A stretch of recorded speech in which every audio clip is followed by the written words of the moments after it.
ഇനി അഹമ്മദാബാദ് വിമാന അപകടവുമായി ബന്ധപ്പെട്ടുള്ള റിപ്പോർട്ടുകളിലേക്ക് നമുക്ക് പോകണം. കാരണം ഈ അപകടത്തിൽ സമഗ്രമായ അന്വേഷണത്തിന് ഇപ്പോൾ ഉന്നതതല സമിതിയൊക്കെ കേന്ദ്ര സർക്കാർ നിയോഗിച്ചിട്ടുണ്ട്. ആഭ്യന്തര സെക്രട്ടറി 3 മാസത്തിനകം അന്വേഷിച്ച് റിപ്പോർട്ട് സമർപ്പിക്കണമെന്നാണ് നിർദ്ദേശം. അപകടത്തിന് ശേഷമുള്ള സ്ഥിതിഗതികൾ വിലയിരുത്താൻ കേന്ദ്ര വ്യോമയാന മന്ത്രിയുടെ നേതൃത്വത്തിൽ ഇന്ന് യോഗവും ചേർന്നു. അന്വേഷണ റിപ്പോർട്ടുകൾക്കായി കാത്തിരിക്കുകയാണെന്നാണ് കേന്ദ്ര വ്യോമയാന മന്ത്രി പറഞ്ഞത്. അദ്ദേഹത്തിന്റെ വാക്കുകളിലേക്കാണ് ആദ്യം. And from the ministry,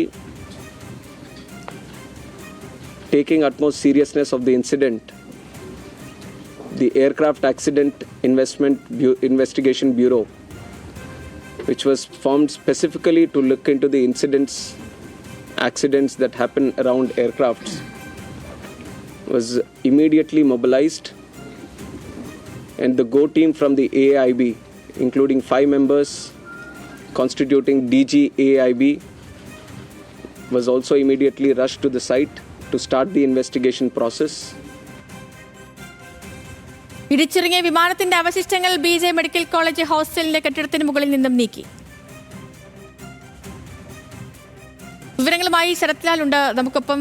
Sarath, അങ്ങനെ വിമാനഭാഗങ്ങളൊക്കെ ഉയർത്തി മാറ്റിയിട്ടുണ്ട്. ഇനി പരിശോധനകൾ അടക്കം നടക്കേണ്ടതുണ്ട്. അപ്പോൾ ആ ഒരു ഘട്ടം പൂർത്തിയായിരിക്കുന്നു. മറ്റ് പരിശോധനകൾ എങ്ങനെയാണ്? ബ്ലാക്ക് ബോക്സിന്റെ വിവരങ്ങൾക്കായി കാത്തിരിക്കുന്നു എന്നാണ് മന്ത്രി പറഞ്ഞത്. ഈ പരിശോധന എങ്ങനെ, അതുമായി ബന്ധപ്പെട്ടുള്ള കാര്യങ്ങൾ വേണം. ഒപ്പം തന്നെ DNA പരിശോധനയുമായി ബന്ധപ്പെട്ടുള്ള വിവരങ്ങൾ കൂടി ശരത്ത്.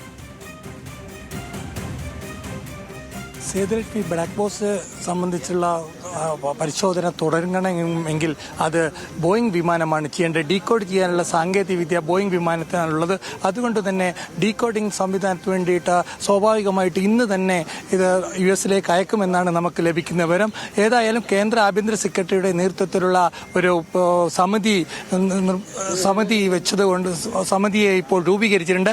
ഇതുകൊണ്ട് തന്നെ ഈ സമിതിക്ക് മുമ്പാകെ കൂടുതൽ തെളിവുകൾ ഹാജരാക്കപ്പെടും എന്നതാണ് നമുക്കറിയുന്നത്. ഇതിന്റെ ടെക്നിക്കലായിട്ടുള്ള എല്ലാ കാര്യങ്ങളും എയ്റോപ്ലെയിൻ ആക്സിഡന്റ് ഇൻവെസ്റ്റിഗേഷൻ ബ്യൂറോ ആണ് നൽകുന്നത്. അതുകൊണ്ട് തന്നെ 3 മാസത്തിനകം തന്നെ ഇത് സംബന്ധിച്ച പൂർണ്ണ വിവരങ്ങൾ ലഭിക്കും.